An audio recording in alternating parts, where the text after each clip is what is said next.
So when John and I were figuring out who's going to introduce who, we kind of pretty much just said, I'll do the first, you do the second, I'll do the first, you do the second. I just so happen to be able to introduce Johnny, one of our integrations. I also now get to introduce another integration, something that I think a lot of you guys are using and is incredibly beneficial to the platform. So please help me welcome to the stage Garrett Vance with Join. Thank you, everybody. Howdy, everybody. That scared me. Okay. By raise of hands, who knows what Join is? Heck yeah. Cool.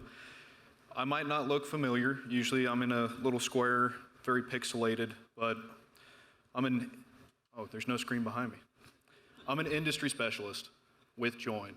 That basically means I try and be like Mo. If you guys ever have an issue, you call me, I help out. I'm really excited to be here with you guys today. A little bit of history. I'm from this area, a place north of here called Wiley. It's a fantastic place to grow up. I love Dallas. I've been a fan of Beck Technologies since a kid. I'm a third generation builder. My grandfather was a full-time rancher, part-time metal worker. My dad started in metalworking, ended up in fire sprinklers. I started in fire sprinklers, ended up as a GC for a while. Then I bumped into Join. Using it kind of changed the way that I was approaching pre-construction. So I called them up and said, hey, I love this stuff. Can I join the team? Pretty please. They said yes, and now I'm here. If you came last year, you got to meet Andrew. He's awesome. He's a really good, really gifted speaker. So I'm trying to fill those shoes. I'm just a kid from a small town in Texas. But I really want to talk about today is the ability to replicate your pre-construction process. Now, I could explain exactly what Join is, how it fits, and all the nitty-gritty details, but by the raise of hands, quite a few of y'all are using it or know what it is. If you don't, feel free to reach out to me. I'd love to talk with you. But the overall process, I think it was Johnny who alluded to it before, you have to understand it tip to tail. You got to look at each individual piece, how they interact, why. And you want to be able to replicate it. Not once, not twice, every time. One of my greatest passions in life is archery. Now, every time you take a shot in archery, you're not hoping that it hits the target. It needs to hit the target. It needs to hit it in the exact same spot. I've approached everything in my life like that. But when you talk with others, sometimes the question comes up, why would you want to be more predictable? Having estimated before, my response is always, why would you want to be anything else? You want to know what you're getting when you do your process. By being predictable, you can ensure efficiency. You can reduce your risk. You can improve and iterate on your processes. And last but not least, especially nowadays, you can pass it forward, pass it on. So today I'm focusing on two pieces. Everyone pay attention right now. I know it's after lunch. It was dang good food. Thank y'all. We're going to talk about standard operating procedures. That's point number one. And the second, lessons learned. Now, these are not revolutionary ideas. These have been tossed around for years and years. But we're going to break it down on how it applies to pre-construction specifically. Especially today, with so many tools that come out, we can completely eliminate some tasks.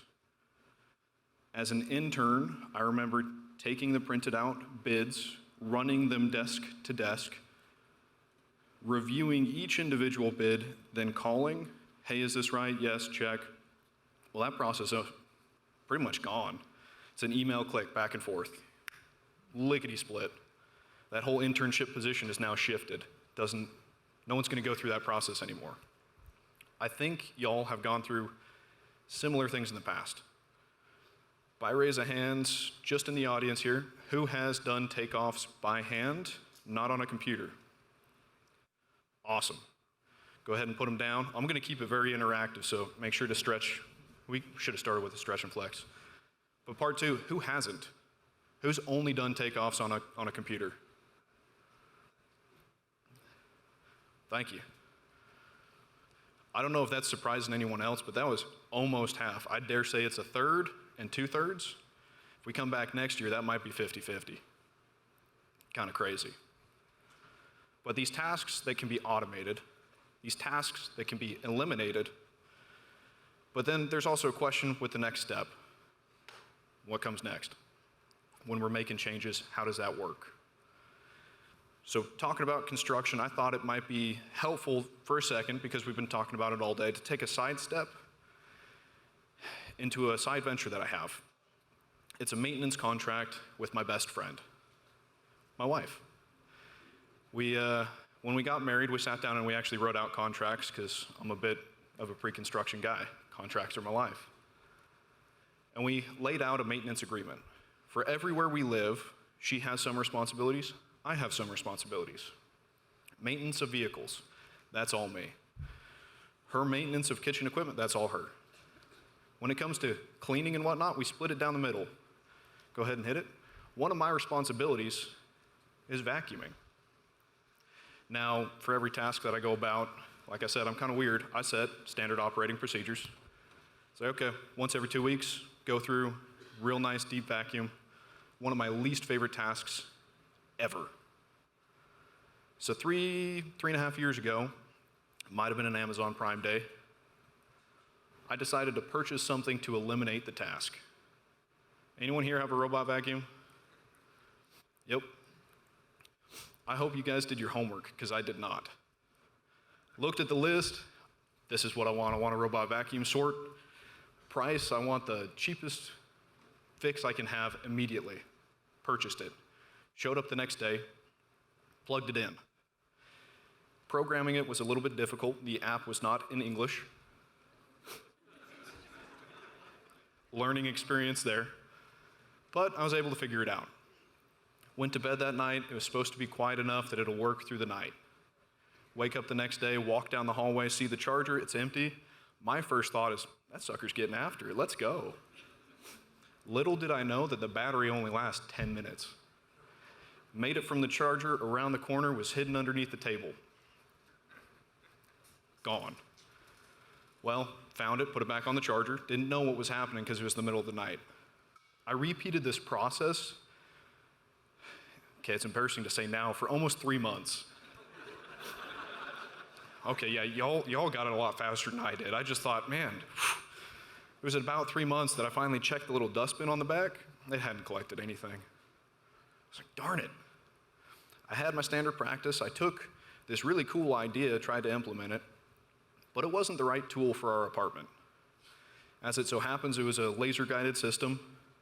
We had this LVP that was ridiculously shiny. It couldn't navigate to save its life. So instead of throwing in the towel, sat down, I wrote out, what do we need?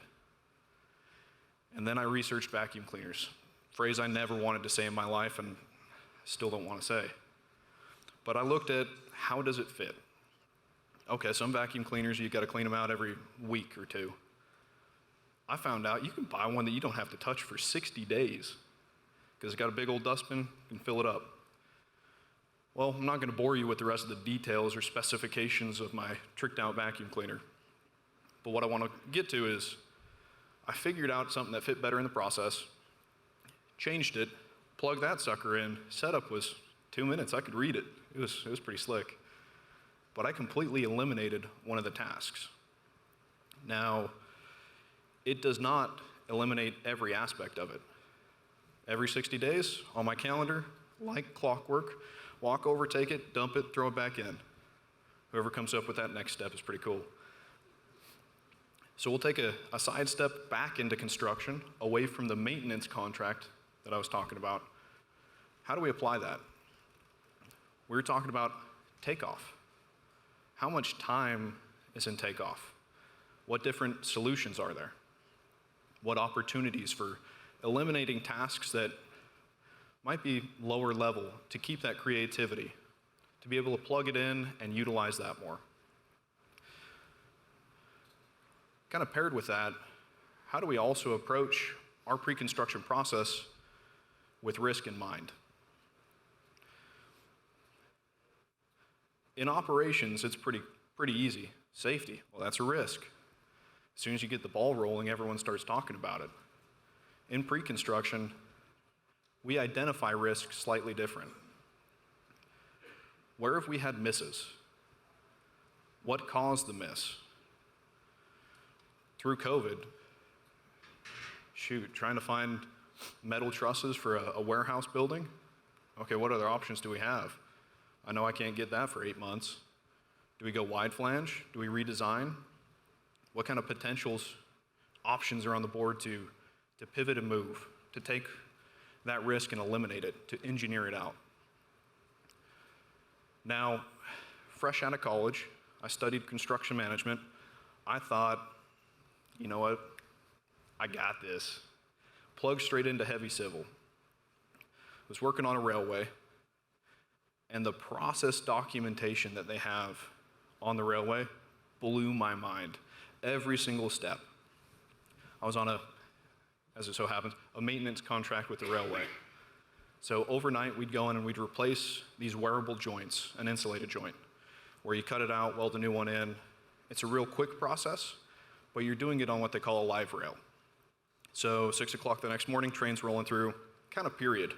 You got to get your stuff done. My first time out, I was shadowing. Process went buttery smooth. They made it look easy. They finished 2 hours ahead of schedule. I was sitting there like, wow, okay, I think I can lead the next one. Let's go for it.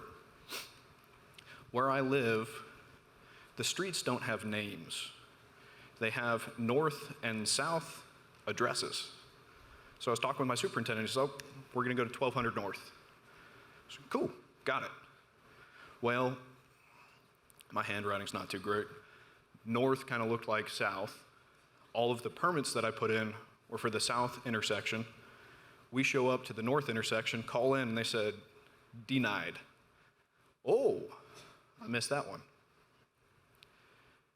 What I aim to help kind of draw your attention to is processes when mistakes happen, when risks come up and kind of kick your tail in, you got to take the moment to reflect. I sat down that night with my superintendent. It's like, okay, this is 100% on me. Next time, we need to verify that all addresses match. Seems like a really simple task, but it's the devil's in the details. When we're talking about scopes and trades and packages, we might have specific lessons learned, whether it's a level 5 finish. Hey, do we have that on all of the 4th floor? Is it our Venetian plaster? Do we have proper bonding? Because there are 2 of those in the country that I can get. Or maybe it's weather conditions. Hey, I've got a resort up in Jackson Hole. Well, I know that project's going to be shut down for a third of the year in weather, and we're just going to be digging ourselves out. Do we have what we've learned from in the past? Do we have it documented? Over time, when we have that standard operating procedure laid out, especially in pre-construction, we can take those little changes. I call them an after action, but we take those lessons learned, we plug it into our standard operating procedure, and then all of a sudden, and this is nothing up my sleeves, I swear, the kid who just came out of school isn't going to make a mistake like verifying the address. Kind of paired with that, someone who's been working there for years, who's been plugging information into those practices, can translate and transfer that into the folks who are just starting.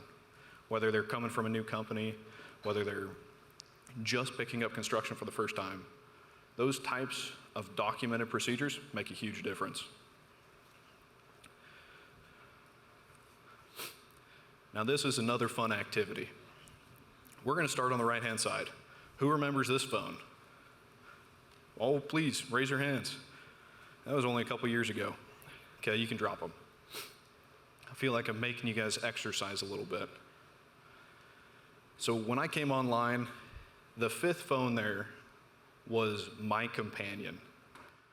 Mine was a little Nokia, and man, that thing was stellar. It was 3 days battery life.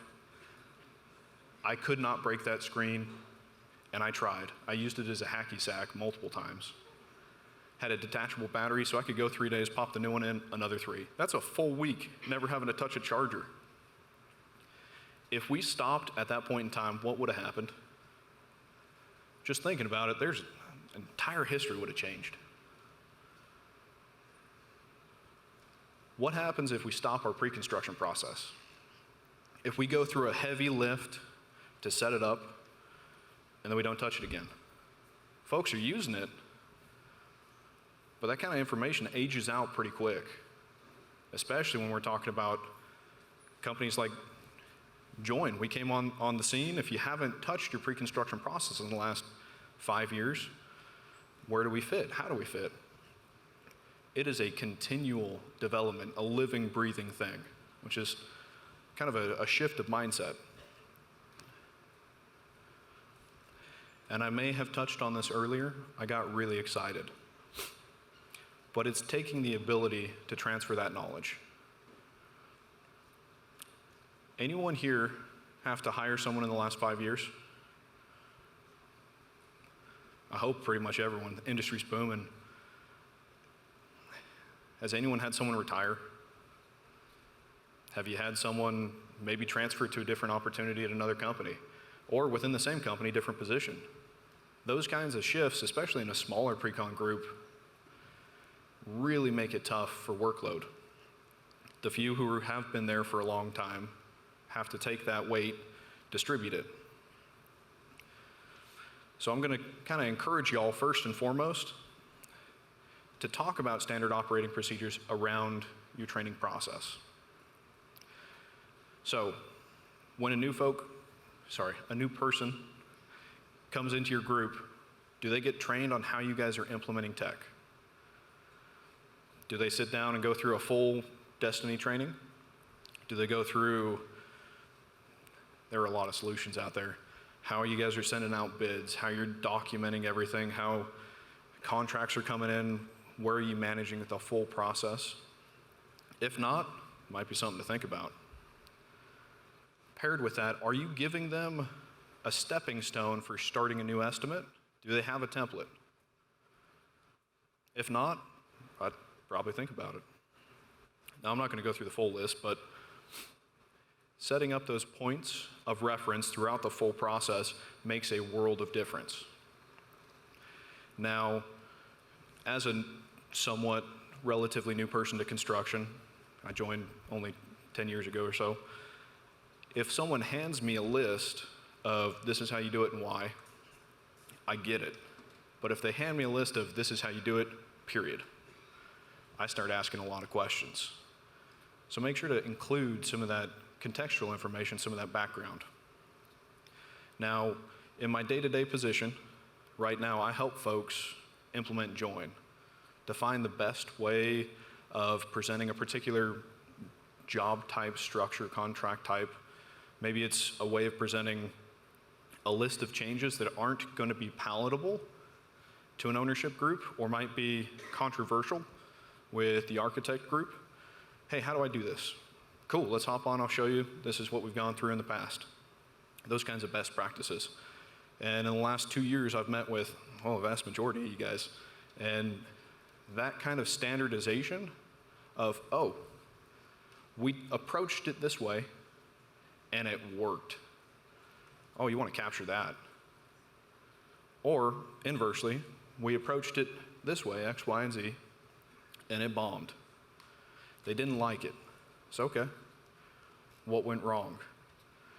Where did the robot vacuum end up, and what am I going to do about it in the next go-round? Now I'm going to take you back to my first day on a job site. I was just a day laborer at the time, trying to save up some money for college. I was working fire sprinklers with a really experienced superintendent. And he yelled to me, hey, grab the portaband. Before I show you all what that is, who knows what a portaband is? Cool.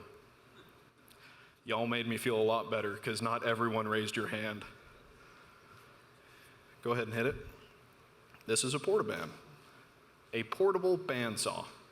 Well, shoot, if he said that, I'd have grabbed it in a heartbeat. I know what the tool is, but it was the vernacular that just killed me. I went to the back of the truck, and it sounds silly once again saying it out loud. I was looking for a tool that said Portaban on the side.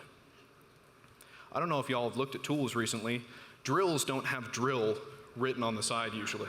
Just it's a Milwaukee, a Hilti, whatever your poison is. So I'm back in the truck for 10 minutes looking around. Excuse me. I thought I was getting hit with the classic board stretcher. If y'all don't get that joke, grab me later, I'll explain it. But it was simply vernacular. Now, on the job site, it cost me 10 minutes. I learned my lesson with Paul rolling on the ground for an additional 10 minutes, so it was 20 minutes of productivity lost. But how many times in our pre-construction process do we have something similar? Our industry is ripe with a lot of terminology. RFP, RFI, TVD, TBD, etc. I could go on for hours because it took me hours and hours and hours of learning what all the acronyms are. What I'm getting at, those two major points, allow you to be consistent. That's another term for predictable, but consistency has a little bit of a different connotation. And I like to say consistency has a quality all its own. Now, like I said, I started off, I'm an archer. The last competition I went and did, I got my bow out of the truck, first shot, and it was that low one. It's like, oh, well, my sights might have shifted just a little bit. The industry changes at a rapid pace, but I have a very standardized, regimented process. So, oh, 2 clicks. Next shot, sweet, within a tight grouping. With the processes that you already have, you know where you're landing. It's those small incremental changes that are going to differentiate you over time.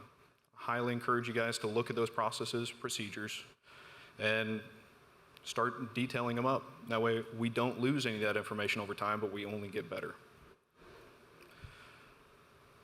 I'm Garrett, I'm with Join. Thank y'all.